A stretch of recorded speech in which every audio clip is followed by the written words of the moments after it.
o a Tonieri, no me acuerdo bien ahora, le dice, no, andá despacito a buscar la pelota, ya perdía Argentina 2-0, 3-0, que esto no van a ser 400, porque era una máquina Holanda.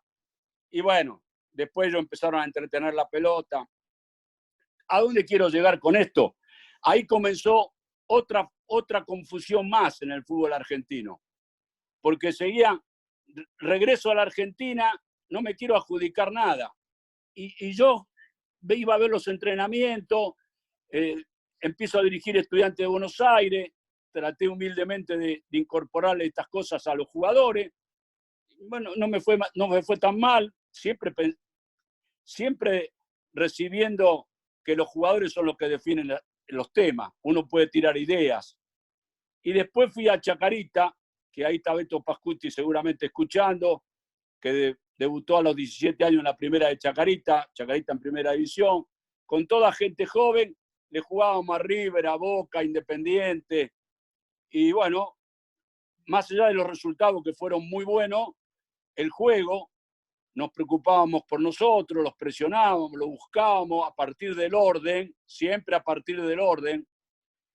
Y bueno, después me tocó ir a Talleres de Córdoba y abreviando. Y después recibí, la diosa Fortuna me ubicó en Argentinos Juniors, con una base tremenda en 1983, había fallecido don Ángel Labruna hacía unos 4 meses, y el equipo, lógico, sintió la falta de don Ángel. Había una gran base de Villalba, Pavoni, Domenech, el Checho Batista, Videla, Castro, Pasculi y Herrero. Bueno, a esa base evitamos el descenso, porque había entrado una crisis el equipo, y a esa base uno humildemente le agregó jugadores que habían sido multicampeones en sus clubes y experiencia. Vidallé, el arquero de Boca, que atacó en Boca. Jorge Holguín, campeón del mundo, que uno lo conocía perfecto, trabajando con él 8 años. Comiso y JJ López y Morete. Y a esa gran base después aparecía Borghi, pero todavía no podía jugar Borghi porque yo le explicaba al Vichy, compréndame, tengo a Pasculi de titular y a Morete en el banco. Y bueno, Borghi, somos grandes amigos, lo quiero mucho. Bueno, y bueno, se construyó ese Argentino Junior. Otros tiempos hicimos una pretemporada de 3 semanas en Necochea, y desde el primer día le dije, vamos a jugar cada partido como si fuera una final, con espíritu de grandeza. A partir del orden, busquemos. Y bueno, ese equipo que todo el mundo conoce, para mí, está entre los mejores equipos del mundo y entre los mejores equipos de la Argentina de los últimos 30, 40 años. ¿A dónde quiero llegar con esto?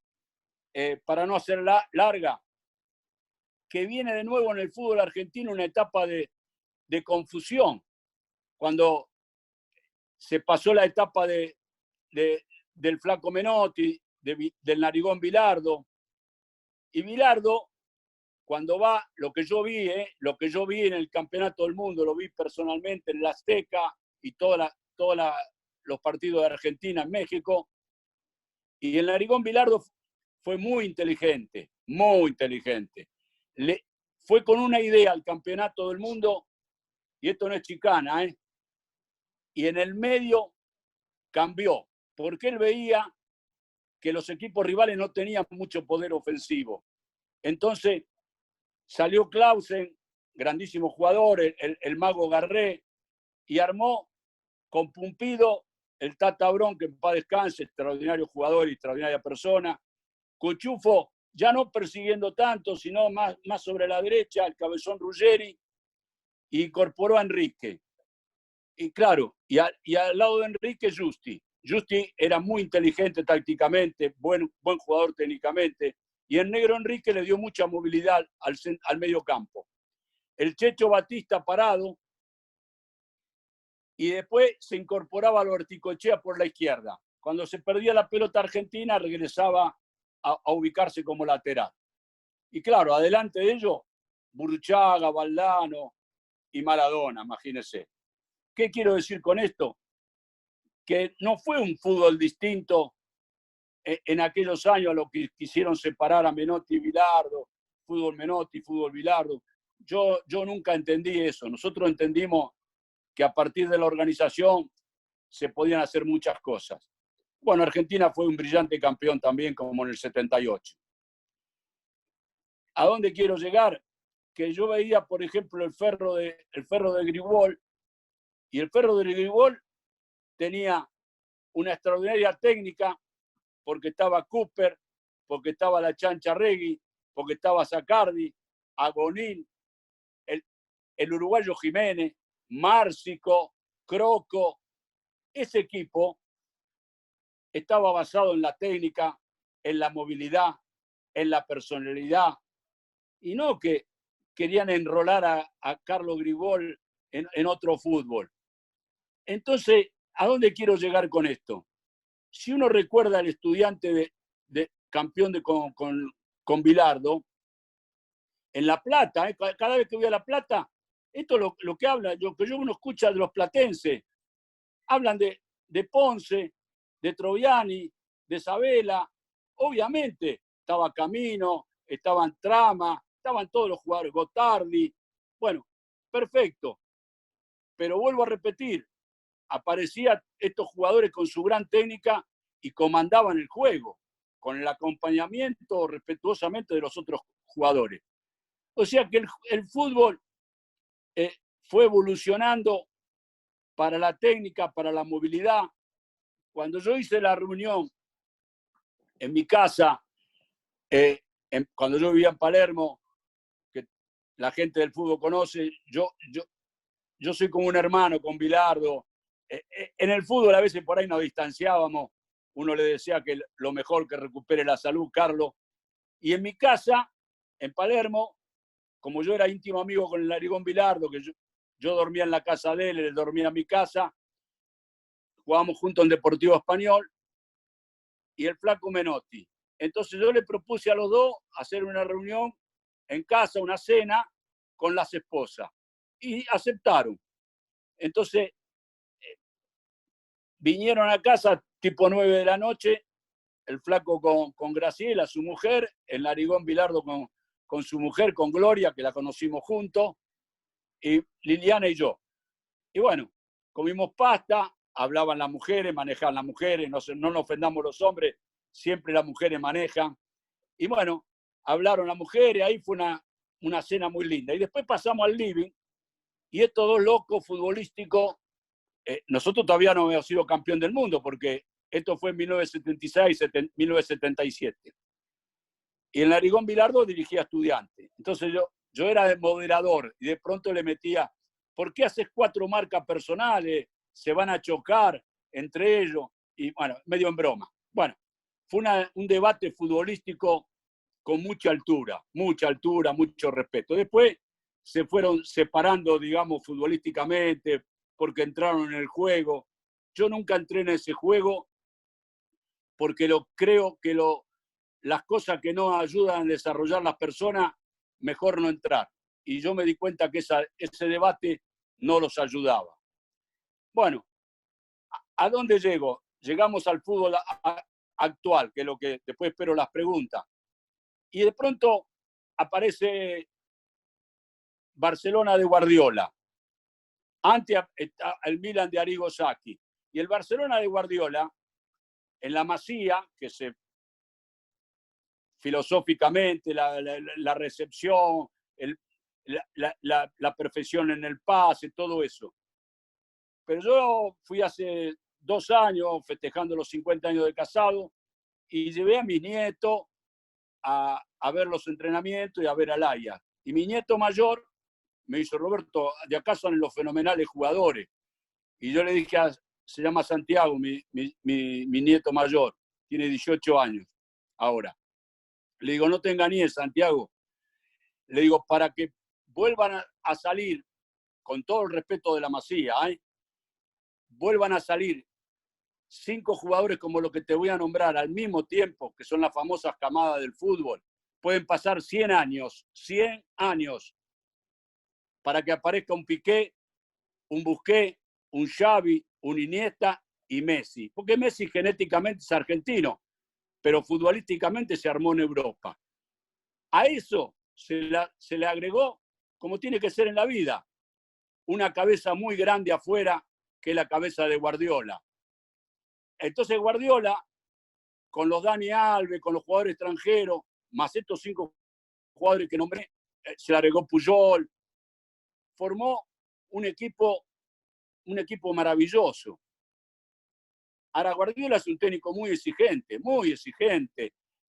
Yo no renuncio a los 81 años, no renuncio ni a la tecnología, ni al dron, ni a los informes, todo esto. Pero hasta que nadie me demuestre lo contrario, el fútbol es 70%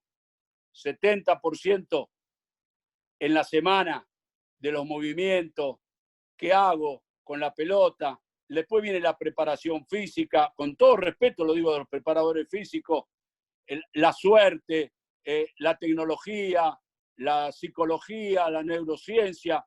Yo no renuncio a nada de eso. Pero hasta que no me demuestren que yo voy con cualquiera de ustedes a ver un partido y que el partido tenga 70% de jugada de saque de costado, de córner, de tiro libre y 30% de movimiento, yo cambiaré mi idea en los entrenamientos. Y mientras tanto, uno ve la evolución del fútbol. Si uno se traslada a Inglaterra de hace 40 años, o 35, cuando fue Ardiles a jugar allá y Villa, decía mucha gente acá en la Argentina del ambiente futbolístico, están los archivos, que decían, ¿cómo van a llevar a Ardiles que no defiende bien de cabeza y no ataque de cabeza? Y nosotros lo que decíamos, hay que preguntarle al manager y al técnico del Tottenham para qué lo lleva. Y Ardiles lo llevaba no para que cabeceara, sino para darle movilidad al mediocampo. Un poco el nene Comiso de Argentino Junior, el Ardiles de la selección argentina, de Huracán. O sea, le dan mucha movilidad al medio campo porque tocan, se mueven. Bueno, ¿a dónde quiero llegar? Que Guardiola exprimió eso durante 3, 4 años. Y ya cuando la naranja no daba más, se fue alejando. Y Guardiola aceptó otro desafío cuando fue al Bayern Múnich, se preparó una cabeza muy especial, la de Guardiola, lo conozco bien, muy especial, y con el año sabático se fue a Nueva York y se puso a aprender alemán. Baja la primera conferencia de prensa y responde perfectamente en alemán. Es una cabeza muy, muy importante la de Guardiola, como es muy importante la cabeza de Klopp, como es importante la de Gallardo, como es importante la cabeza de los técnicos que uno se fija en el mundo.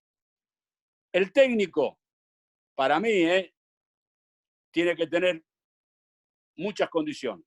La primera, personalidad. La segunda, pero no por orden, póngale el orden que quiera, pero tiene que tener personalidad, conocimiento del juego, del fútbol y saber transmitir esos conocimientos, creatividad para inventar todos los días, para ser creativo y manejar los egos del vestuario. Porque ustedes piensan, por decir Gallardo en River, puedo hablar de Miguel Russo en Boca, y bueno, para no ser cansador, hay que manejar los egos. O Klopp, ustedes imaginan que Klopp en el Liverpool, campeón de la Champions, primero holgadamente en la liga inglesa, tiene que seguir manejando sus egos. Guardiola en el Manchester City, Guardiola en el Barcelona, manejar los egos del vestuario en cualquier división de fútbol de la Argentina, que sea la primera B metropolitana, que sea la primera D, la primera C, a mayor exposición, mayor aparición de la prensa. Esto es obvio. Entonces, uno no tiene que quedarse con algo. Yo digo que los técnicos podemos crecer a través de la creatividad de los jugadores. Un técnico nunca tiene que dejar de ser jugador, porque Cuando uno deja de ser jugador, no entiende al otro. Y le voy a terminar para darle paso a las preguntas. A mí a los 79 años, la gente que está escuchando conoce el fútbol de la Argentina profundamente, me tocó dirigir Primera B Metropolitana, la Guay Urquiza. Y yo fui de observador, después hice de manager, y nos renuncia el técnico, y yo lo fui a tratar de convencer. Le digo, acá no, me dice Roberto, perdí 4 partidos, pero 4 partidos los perdí yo también. 4 partidos lo perdió Arrigo Sacchi, lo perdió Menotti, lo perdió Bilardo, lo perdió Bielsa. No tenés por qué. Y bueno, no quiso darse vuelta atrás Germán Portanova, una persona extraordinaria que entrena el fútbol femenino de la UAI. Y bueno, el presidente, que es el rector de la Universidad Interamericana, me dijo, Roberto, sacame de esta situación, me están ofreciendo un montón de técnicos, pero agarró vos, bueno. Y yo lo primero que hice es rodearme de las espaldas, como he hecho toda la vida, como tienen que ser todos los técnicos, un gran cuerpo técnico atrás que le cubran la espalda. Me traje de ahí de la Guay Urquiza 2 preparadores físicos inferiores que yo los conocía, de 33 años y otro de 28, 2 técnicos alternos, un videoanalista, un entrenador de arquero, todos jóvenes. Bueno, y termino. Primer almuerzo, y en el almuerzo sonaron como 7 celulares al mismo tiempo. Una cosa. Bueno, y el preparador físico más joven, el que tiene, ahora tiene 28 años, en aquel momento tenía 26. Me dice, Roberto, déjeme que yo voy a hablar con los jugadores. Le digo, no, quédate tranquilo, aquí vamos a almorzar tranquilo. A la tarde, antes de empezar el entrenamiento, deme 2 minutos. Esto no como adjudicándome nada, sino órdenes. El jugador no acepta órdenes. Lo que más respalda al jugador es el crecimiento y que un técnico lo ayude a crecer.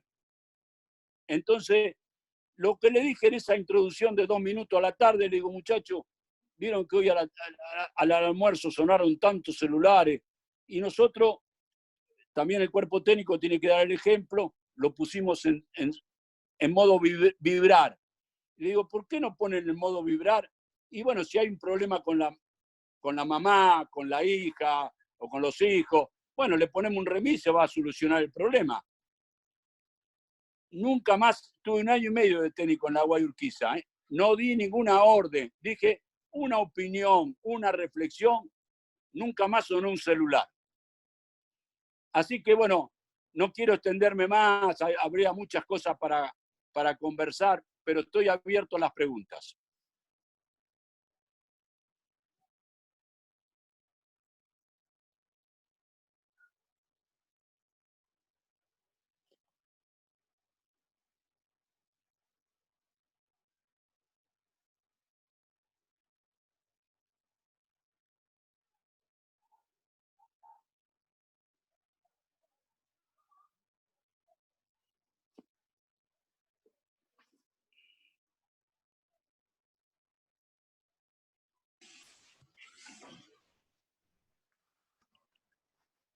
¿Hola? Roberto, ¿me escuchás? Sí, te escucho perfectamente. Bueno, no, Saporiti, soy del interior, desde Puerto Madryn, provincia del Chubut, muchos kilómetros al sur. Un placer, un gusto, una clase magistral, uno con 65 casi ya, escuchar sus palabras y recordar de aquellos campeonatos del 70, del 74, del 66, que yo lo escuchaba con una radio Speak en un pueblito muy chiquito, y hoy tener la oportunidad de estar charlando con usted, realmente es un inmenso orgullo. Le agradezco mucho sus palabras, le agradezco mucho todo el recorrido que ha hecho a nivel mundial y a nivel nacional del fútbol. Dígame la pregunta. Ahí va. Lo mío no. Ahí está. Lo Ahí mío está. déjelo de costado, no interesa lo mío. Me interesa la Muy pregunta. bien. Mi pregunta es la siguiente. ¿Cree usted que un director técnico necesariamente debe ser futbolista? Bueno, hay excepciones. Hay excepciones como hay grandes jugadores en forma individual que han sido figuras mundiales en el fútbol del mundo y no han podido ser técnicos. Entonces, pero sí hay excepciones.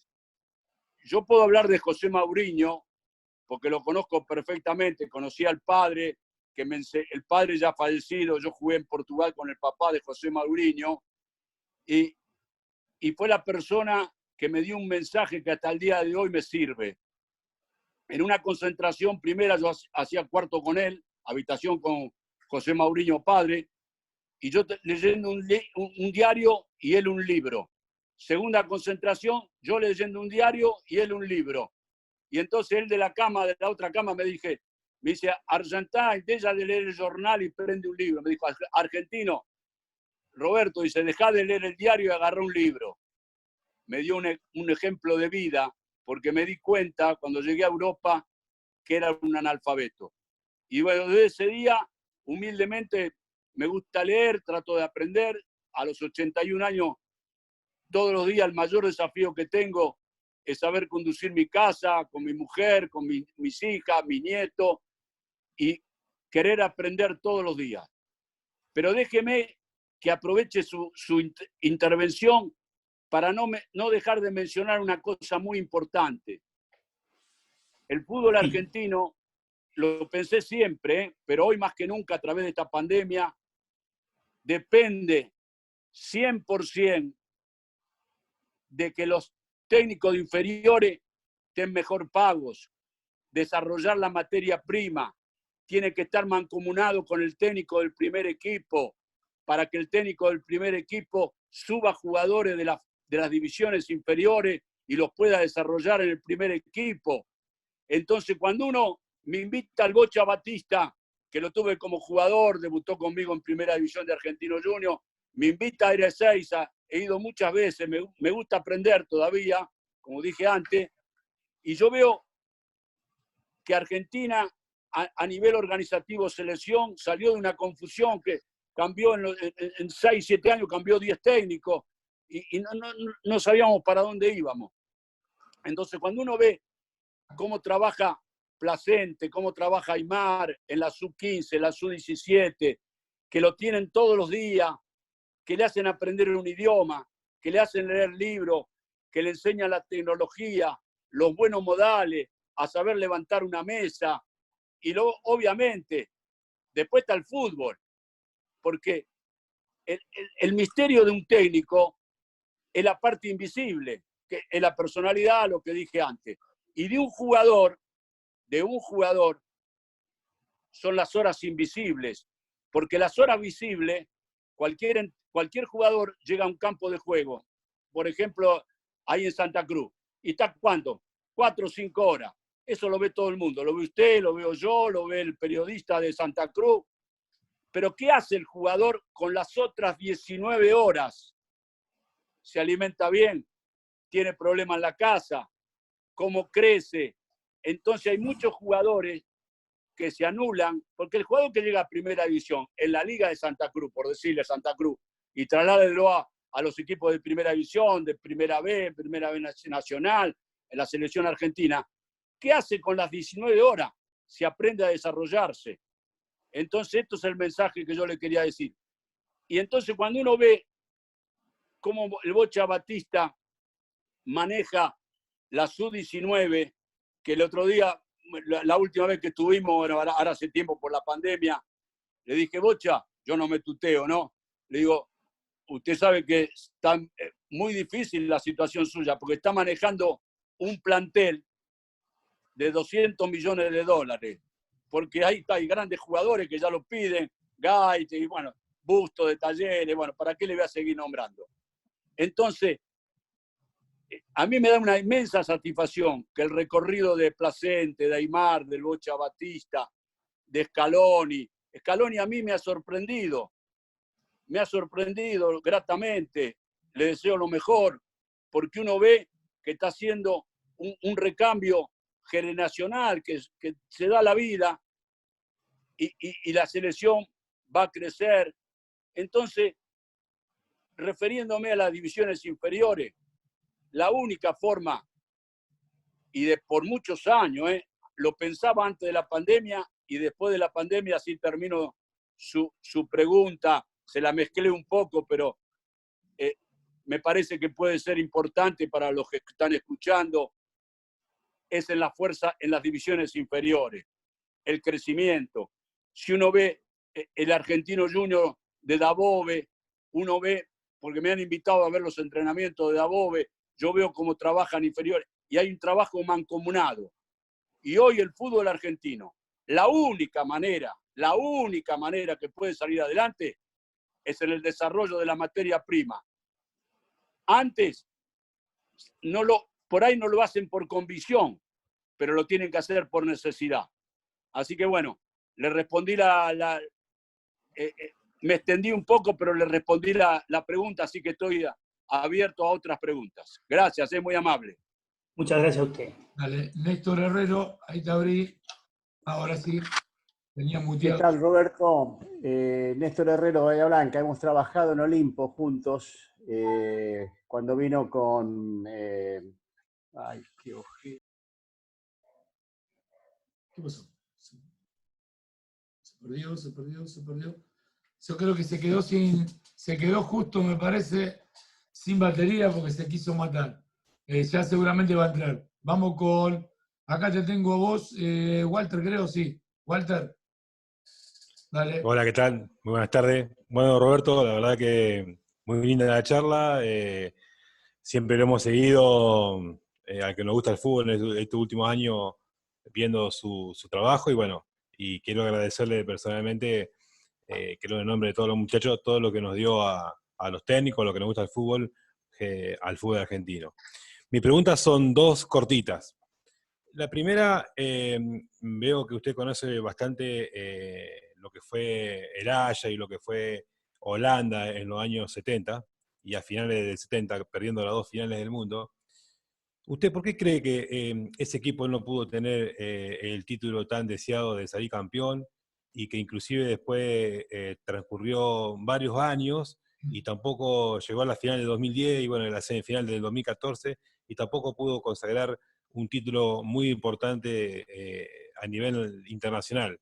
Más allá que creo que ganó una Copa Europea en el 88, por ahí. Pero nunca fue considerado un grande como Alemania, Italia o por ahí Francia ahora en los últimos tiempos. Y la segunda pregunta, le quiero preguntar si realmente usted no se siente también partícipe de esa conquista de Argentinos Juniors, de la Copa Libertadores y bueno, y del partido final contra la Juventus, que creo que fue uno de las finales más lindas que pudimos ver los argentinos, representando a Argentinos Juniors contra un inmenso rival como la Juventus, que fue un partidazo que queda en la historia del fútbol argentino. Sí, bueno, respondiendo a la primera de Holanda, yo nunca me quedo con los títulos, pero bueno, le tocó llegar a dos finales, le tocó con los dos países organizadores, que dos potencias, como es Alemania de Beckenbauer o la del Flaco Menotti, que a mí me tocó estar en el banco ese día. Y bueno, con grandes jugadores, Kempe, Pasarela, Filiol. Se perdió en una gran final en tiempo de la largue. Si uno también está la chance, si la pelota de Resembrín hubiera entrado, estamos hablando de otra historia. Pero en fin, pero Holanda y el Ajax, por decir el Ajax, pero le puedo hablar de otros equipos, no la quiero hacer muy larga la respuesta, nunca dejó de tener la escuela que tiene, que le dan mucha importancia. Si usted va a los entrenamientos del Ajax, divisiones inferiores, va a ver cómo aplican la cultura, la educación, el respeto de los movimientos, con la pelota, sin la pelota. Hay un crecimiento. Eso nunca lo dejó el Ajax. Por eso exporta muchos jugadores. Y cuando lleva jugadores del extranjero, fíjese que llevó Martínez de Defensa y Justicia, Tagliafico, lleva jugadores jóvenes para algo que en ese momento ellos no tienen. Así que esa es la respuesta, digamos, no sería muy larga la respuesta futbolística, pero Holanda nunca dejó de crecer. Lógicamente, no todos los días aparece un Cruyff, como no aparece un Pelé, como no aparece un Maradona todos los días, o no va a aparecer un Messi. Entonces, a Brasil tampoco le salió un Pelé y le salió un Cruyff, pero el fútbol sigue evolucionando. Si uno ve cómo evolucionó España antes era la furia española, pero bueno, vino un técnico que creyó en el fútbol de movimiento de Xavi, de Iniesta, de todos esos jugadores que nosotros conocemos, españoles, y bueno, le dio otro espíritu a la selección. Por eso los técnicos son importantes, por eso hablaba de las divisiones inferiores, por eso hablaba del trabajo de Placente, de Aimar, del Bocha Batista, todos los coordinadores que trabajan en el fútbol argentino, Adrián Domenech en Defensa y Justicia, y le puedo nombrar Sansotti en Argentino Junior, y le puedo seguir nombrando, pero no interesa. A mí me gusta ir a ver los entrenamientos, me gusta aprender, y todo eso hace crecer. Así que en cuanto a la Argentino Junior, yo tuve la inmensa satisfacción de estar respaldado dentro del campo de juego por esos inmensos jugadores. Y aparte, como eran como personas, porque uno crece, un técnico solamente en cualquier división del fútbol argentino, por hablar de Argentina, puede crecer a través de los jugadores. Y yo, en Talleres de Córdoba, crecí a través de la Pepona Rinaldi, a través de Valencia, a través de Galván, a través de Oviedo. Y en Argentino Junior crecí y aprendí un montón de cosas de esos jugadores. Uno humildemente tiraba una idea en el campo de juego. Y después uno tuvo la suerte de estar respaldado por el doctor Avanzi, por el profesor Alberto Álvarez, que en paz descanse. Y todo eso me cuidaba en la espalda. Y esos inmensos jugadores, Vidallé, Holguín, Pavoni, Domenech, que era el capitán, el Checho Batista con su personalidad a los 22 años, Comiso, JJ López, Morete, el Panza Videla, Castro, Pasculi, Herrero, el Vichy Borghi con su carácter, con su forma. Había que manejar ese vestuario y había que ordenar la semana nada más. Después ellos manejaban todo dentro del campo de juego. Aprendí mucho con ese plantel. Esa es la respuesta que le puedo dar y estoy abierto a otra pregunta. Disculpe que lo corte. Va ahora. Bien, muchas gracias. Gracias, Walter. Ahí va Gracias Néstor Herrero, que tuvo un problemita de... Vengo por la revancha, en la tarde accidentada. Bueno, no, Roberto, que hemos estado trabajando en Olimpo con Oscar Quiroga, y bueno, doy fe de ese trabajo que capaz que no tenía el mejor equipo, pero tenía una fuerte convicción con respecto a la potencialidad de juego. Y había 3 o 4 jugadores grandes, pero inteligentes. Y de ahí también se animó a meter a algún chico como Wagner y algunos de ellos. Y realmente el tema de divisiones inferiores y el atrevimiento de los técnicos también debe estar dado para poder volver a rehacer esta sangre de jugadores del interior y de jugadores jóvenes, ¿no es cierto? ¿Cómo ve esa inserción del interior a esos planteles profesionales? No, bueno, a mí me tocó tener mucha suerte en Olimpo. En ese momento era una institución muy organizada fuera del campo de juego, pagaba puntualmente,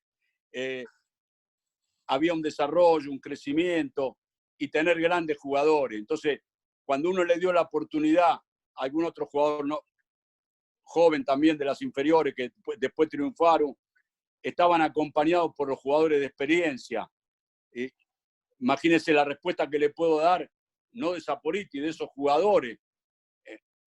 Le ganamos, nos tocó ganarle a River, que es un resultado histórico, 4-0 en Bahía Blanca. Nos tocó ir a la cancha de Boca, el Boca de Bianchi, y le empató Boca, nos empató Boca faltando 7 minutos. Pero hablo anecdóticamente del resultado. Estábamos ganando 1-0 en la cancha de Boca. Lo que quiero llegar a esto, más allá del resultado, que para mí siempre es anecdótico, lógicamente que todos queremos ganar. O cuando jugábamos en el Potrero, que decíamos, vamos a perder, vamos a jugar, decíamos primero. Y después dentro del juego uno quiere ganar. Vuelvo a lo que dije muchas veces en la charla de hoy. Los jugadores hacen crecer a los técnicos. Entonces, esos inmensos jugadores que yo tuve ahí en Olimpo también me hicieron crecer. Y los de las divisiones inferiores soy contundente. No tiene otra salida del fútbol argentino que seguir creciendo. Como toda la vida, a nivel individual, Argentina tuvo grandes jugadores y la materia prima sigue estando. Así que a Olimpo le deseo lo mejor, que salga de esta situación. Conozco perfectamente lo que está pasando en el club, que salga futbolísticamente y organizativamente, que salga de esta situación y que pueda mejorar. Así que le agradezco su pregunta, muy amable. Gracias. Bien, antes de pasarte con Cristian Ferreira, que me está ahí pidiendo, tengo una preguntita acá de divisiones juveniles, ¿sí? Rodríguez Matías te pregunta, ¿qué le dirías a los jóvenes en esta actualidad donde muchos creen que el fútbol es la salvación económica? ¿El fútbol qué? Es la salvación económica. ¿Qué le dirías vos a estos jóvenes?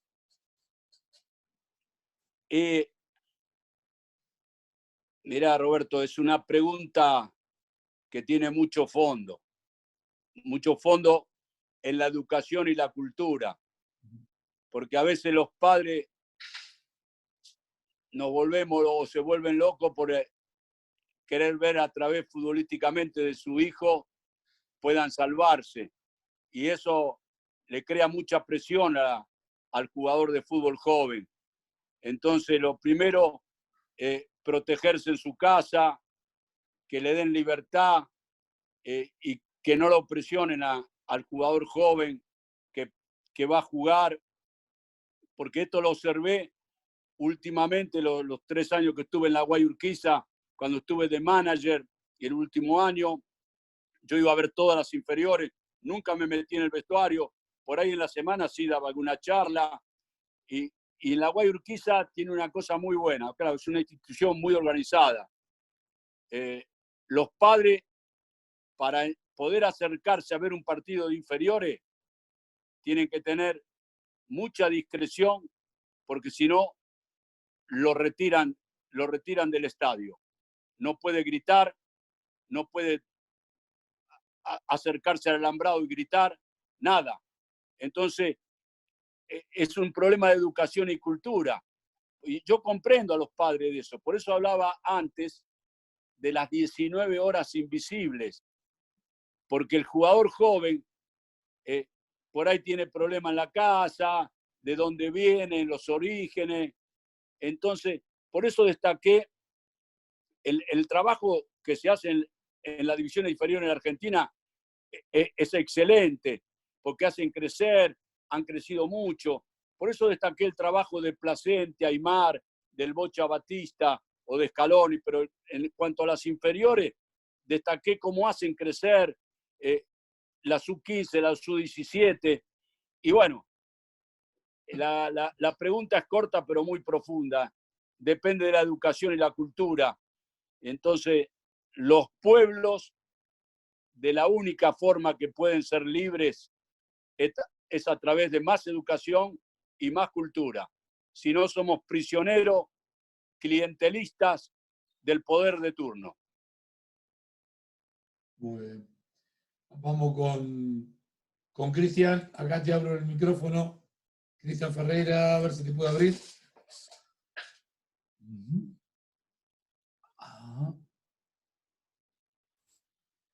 A ver, Cristian, ¿podés? Fíjate vos. Ahí está. Hola, ¿ahí me escuchan? Perfecto. ¿Qué tal, Roberto? Buenas noches. Antes que nada, bueno, agradecerle el tiempo que nos dispensa para nosotros, para los técnicos que estamos trabajando, algunos. Yo, volviendo un poquitito más que nada a la pregunta anterior, a mí me toca trabajar durante los últimos 5 años, me ha tocado trabajar en divisiones inferiores, y bueno, quería saber qué opinión tiene usted respecto a la importancia que le dan muchos técnicos de divisiones inferiores a los resultados de los partidos. ¿Qué análisis puede hacerme sobre eso? Si es beneficioso o es perjudicial en la formación del jugador. Gracias. No, totalmente negativo. El técnico que tiene como idea de desarrollar un trabajo en las inferiores y tiene como objetivo solamente ganar, es muy malo. Si yo fuera coordinador, ese técnico conmigo no trabaja, porque el técnico, antes de ganar, tiene que hacer crecer al jugador, tiene que aprovechar un montón de virtudes y a través del juego puede ganar. Pero para jugar, para ganar, hay que hacerlo crecer, hay que hacerlo crecer en la semana. Y no estoy con la política de esos técnicos que solo sirve ganar. Por eso, con todo respeto, públicamente uno ha tenido la oportunidad en un debate muy grande futbolístico de no compartir que el segundo lugar no tiene importancia, que del segundo no se acuerda nadie. Entonces ahí salimos, algunos técnicos del fútbol argentino, yo me incluyo ahí, sí, disculpe la vanidad, y dije, el ejemplo que tiré fue extrafutbolístico. Y yo le diga, técnico muy reconocido a nivel mundial. Y yo le preguntaba nada más a estos técnicos, hoy cambiaron, hoy ya dicen que el segundo es el mejor de los segundos. Pero hace unos años decían que el segundo no servía para nada. Entonces, lo que nosotros le decíamos, principalmente yo, disculpe la vanidad, dije públicamente, entonces, si un hijo tuyo va a la escuela y un compañero tiene 10 y tu hijo sacó 9.90, salió segundo en el promedio, ¿no sirve para nada? Y ahí se quedaron sin respuesta ya. No hubo más respuesta a eso, porque saben que habían empleado una frase no satisfactoria para el mundo, para la cultura, para la educación. Así que no, yo creo que gracias a Dios el 90% de los técnicos de inferiores del fútbol argentino trabajan extraordinariamente bien. Por eso lo pensaba antes de la pandemia y lo pienso ahora, lo que está viviendo el mundo, tenemos que hacernos muy fuertes hacia adentro, mejorar la infraestructura, pagarle mejor a los técnicos de divisiones inferiores.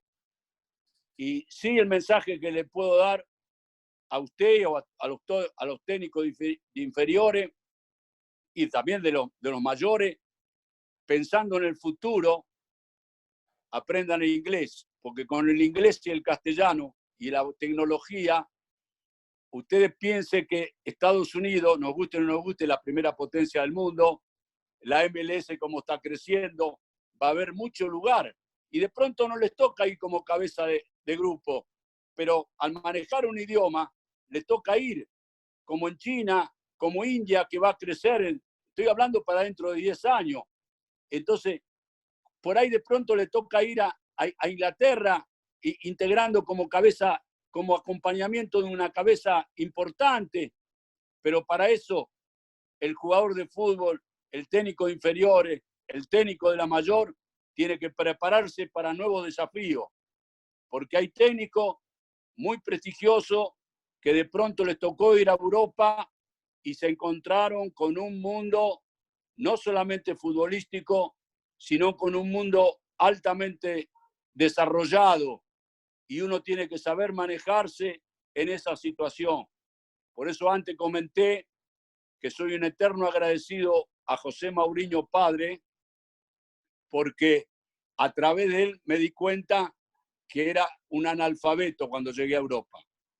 Y bueno, así que creo que humildemente traté de responderle su pregunta. Así que agradecido y bueno, tendré que responder otra pregunta. Muy amable y gracias por la pregunta. Y métase mañana, si no lo sabe, métase mañana a aprender inglés, a aprender tecnología y todo eso es el mundo moderno, nos gusta el mundo de la globalización y todo eso lo va a llevar a crecer a usted y ese crecimiento suyo se lo va a dar a las divisiones inferiores, a los chicos que usted tiene en su mano en la provincia y el fútbol es continuo desarrollo dentro del campo y fuera del campo de juego. Gracias. Muy bien, te agradece él. Roberto, acá me pregunta Alcides de Cardoso de Formosa, ¿sí? ¿En qué categoría de las juveniles vos creés que se puede empezar a trabajar o sería lo ideal trabajar con psicólogo? Bueno, el mundo ha dado una evolución grande en cuanto a eso. También los psicólogos, a veces no solamente en el fútbol, sino en una criatura joven, no porque sea una necesidad, pero sí hay chicos jóvenes que sin ser en el deporte necesitan de un apoyo psicológico para de pronto, si esa psicología es buena, poder ayudarlo a desbloquear en los estudios, en el fútbol. Por eso yo creo en eso, creo mucho en la psicología del jugador de fútbol, ayudarlo individualmente, no tanto colectivamente, porque lo rodea mucho periodismo y de pronto puede haber una confusión, pero sí creo en la ciencia, en la ciencia creo. Y lógicamente, todo esto tiene que ser apoyado por un técnico, tiene que ser apoyado por el papá, por la mamá, en la casa, y fundamentalmente un técnico tiene que bucear en la parte invisible del jugador, de dónde viene, cómo es la familia. Por eso, antes dije, y soy reiterativo, tiene que haber mucho mejor presupuesto para las divisiones inferiores del fútbol argentino, porque esa gente que trabaja en inferiores tiene una gran responsabilidad. Cuando los chicos van a los clubes que tienen 8 años, 9 años, 10 años, 11 años, 12 años, 13, 14, y bueno, así sucesivamente, tienen un gran mensaje para bajarle a esos jugadores. Esto es lo que yo pienso. Gracias. Bien, Roberto, no sé, hasta arrancamos muy temprano, 5:30 arrancamos con vos. Mirá qué hora es, con todo esto que pasó. No sé hasta cuándo te vamos a hacer preguntas, para no cansar de tanto. Ahí viene otra. A ver. Sí, dice Hugo Herrero, presupuesto e infraestructura, ¿no? Hay clubes que por ahí no tienen toda la infraestructura por ahí deseada. ¿Qué opinás vos? No entendí la pregunta, Roberto. Lo que dice que presupuesto e infraestructura. ¿Qué pensás vos si están todos los clubes con la infraestructura correcta como para poder hacer un buen trabajo? Bueno, los clubes que se han preparado y que en los últimos 20 años han crecido son los que obviamente ante esta situación, antes de esta situación y ahora durante esta situación, tienen las mayores posibilidades de poder vivir el día a día o el mes a mes. A lo que lo agarró sin organización en las inferiores y bueno, pueden pasar problemas importantes, porque no pueden traer, no un jugador de $2 millones, no pueden traer un jugador de $200.000. Entonces, es una situación que más que nunca tienen que volcarle un presupuesto importante a la infraestructura y a las divisiones inferiores, cada uno dentro de sus posibilidades.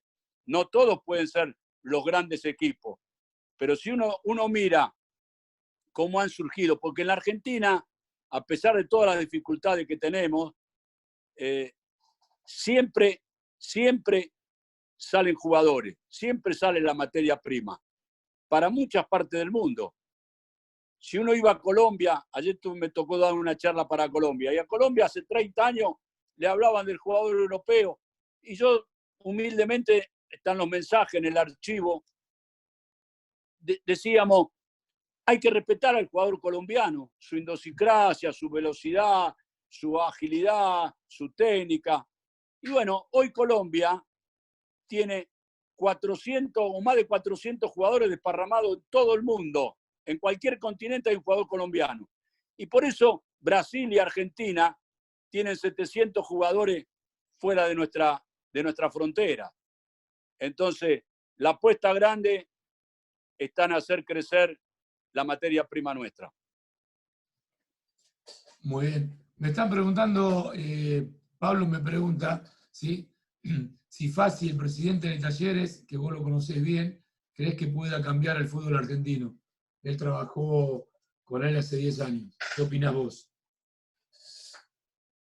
Bueno, respecto al presidente de Talleres, Andrés Fassi, lógicamente tengo un conocimiento profundo de él, porque cuando fui de técnico a Talleres la segunda vez, allá por el 87, 88, a reemplazar a la Pepona Rinaldi, un amigo mío de toda la vida, lo primero que le pregunté a la Pepona si él estaba desligado, me dijo que sí, y me dice, ¿quién trae de preparador físico? No tengo, vengo con Oscar Quiroga, o me quedo con Oscarcito, que trabajaba con la Pepona Rinaldi, Oscar Quiroga, un hermano mío de la vida. Y bueno, y él me dijo, mire, Roberto, porque nunca nos tuteamos, ¿no? Yo no, muy difícil que tutee un jugador. Pero no por nada, no tiene nada que ver. Y la Pepona Rinaldi y Oscar Quiroga me dijeron, hay un chico joven acá, preparador físico. ¿Y cuántos años tiene? 23, 24 años tiene Roberto. Uy, le digo, muy joven. Bueno, ese técnico joven, preparador físico, inquieto, ¿saben cómo se llama? Andrés Fassi. Bueno, estuvimos ahí un año en Talleres, nos fueron muy bien las cosas. Me llamó San Lorenzo, fuimos a San Lorenzo, estuvo un año conmigo en San Lorenzo, en la época de Fernando Miel, el Beto Acosta, el Turco Marchi, bueno, todo, Montenegro. Y bueno, después de ahí, él se fue a México y a mí 4 días después me llaman para ir a México. Él estuvo en un año en otro club y después lo traje conmigo a trabajar al Necaxa. Así que la pregunta de mi amigo Andrés Fassi, presidente de Talleres, con casi 30 años de gestión en Pachuca, yo no he visto nada en el mundo como creció Pachuca. Para que ustedes se den una idea, cuando nosotros nos tocó cerrar el estadio de Pachuca, le redondeo la respuesta, era un estadio como si fuera el de la Guay Urquiza, ahí atrás en San Martín, con 2 tribunitas.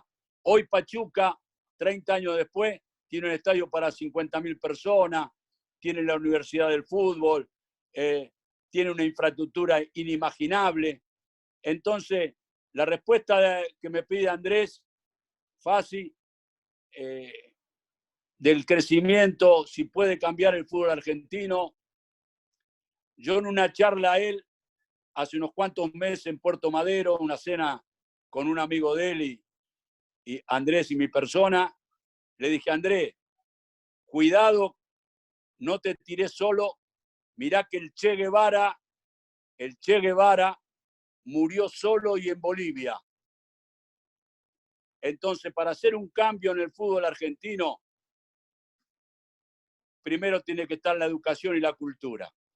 Esto que no se lo tome mal a nadie, pero si no se apuesta a la educación, la cultura, saber interpretar, no querer ser omnipresente, que lo que yo digo se hace, yo creo que llegó el tiempo que los argentinos nos tenemos que dar cuenta en todos los órdenes y en el fútbol, de saber escuchar al otro, de tener reflexiones, de no apresurarse en las medidas que uno toma. Y todo eso es el respeto de la democracia, que gracias a Dios lo trajo el doctor Raúl Alfonsín. Robert, ahí le voy a dar la palabra a Palito Grandoni. La verdad que está para quedarnos hasta cualquier hora, pero estamos de las 5:30 con vos. Mirá qué hora es, se cortó, volvimos a entrar. Más allá de todo lo que sos como persona, como es jugador y como técnico, esta predisposición no tiene nombre. Para nosotros, que estamos acá en Técnicos Unidos Argentinos, intentando darle un poquito al técnico del interior, lo mejor de nosotros, bueno, esto es algo fuera de lo común, ¿no? Impresionante. Le doy a Pablo la palabra, ¿sí? Sé que si seguimos preguntando, vas a seguir toda la noche porque te apasiona y cada respuesta que das nos hace sentir eso, así que yo recontra agradecido. Estaba re nervioso porque no podíamos darle esto, si es lo que sos, por eso quería dárselo a toda esta gente y bueno, gracias a tu predisposición se pudo hacer, así que Pablo Jorge Brandoni, lo tenés ahí a este monstruo, ¿eh? Micrófono, a ver qué le pasa a Pablo. Ahí estás. Hola, ¿se escucha bien ahí? Perfecto. Sí, te escucho perfecto, Palito. Bueno, Roberto, esto fue un partido complicado. Arrancó muy mal el equipo, lamentablemente por problemas externos, pero después tuvimos un segundo tiempo espectacular. Estuvimos a un minuto de abandonar y arrancó ahí y no lo pudimos parar. La verdad que fue la figura de la cancha. Usted perdíamos 3-0 y ganamos 4-3. Los 4 goles suyos. Fue una charla muy rica, muy rica. Espero que todos los directores técnicos que tuvieron la suerte de estar presentes, más allá de las complicaciones, estoy seguro que van a sacar cosas muy positivas de todo su andamiaje, tanto como jugador, más como técnico, que es lo que nos interesa más a todos. Y bueno, fueron todas respuestas, toda vivencia la que usted fue dando con una sencillez, con una claridad que la verdad que fue asombrosa. Yo lo felicito, le pido mil disculpas, pero ni usted ni nosotros tuvimos la culpa de esta tecnología que lamentablemente a veces, no sé si será la edad o qué sé yo, pero a veces nos complican un poco, pero se pudo subsanar y salió una charla riquísima. Le agradezco mucho y estamos a su entera disposición, toda la agrupación, Técnicos Unidos Argentinos.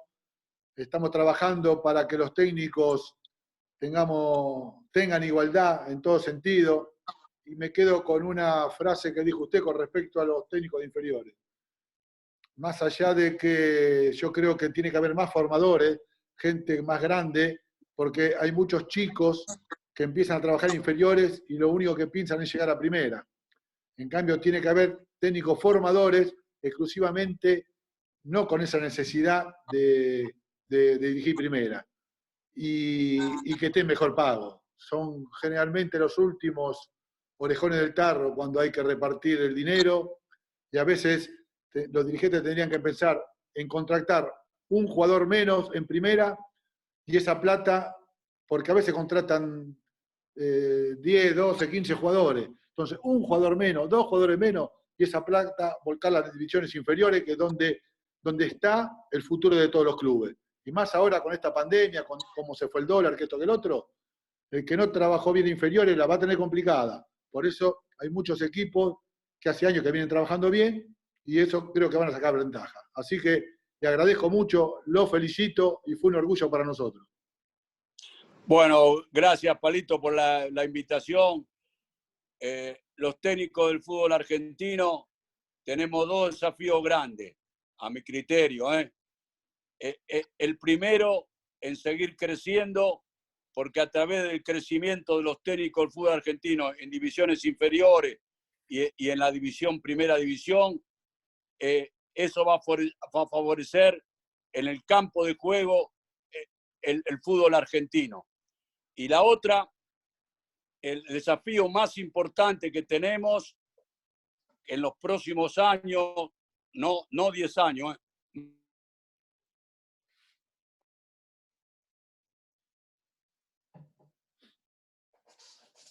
No están por empatar, ¿eh? No. Se cortó justo, Robert.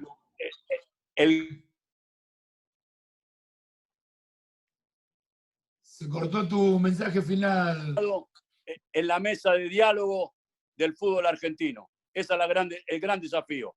Así que el agradecido soy yo y gracias por esta rica charla que hemos tenido, intercambio de opiniones con ustedes. Muy amable. Gracias, Roberto. Muchas gracias, Roberto. Como cerramos siempre. Un aplauso. Un aplauso tremendo para usted, maestro. Muchísimas gracias y gracias por todo, de corazón. No, gracias a ustedes y mucha suerte y cuídense mucho, que esta lucha es el sentido común, ¿eh? Yo no soy científico ni nada. Estamos en el medio del mar, en el bote y sin remo. Así que es una lucha.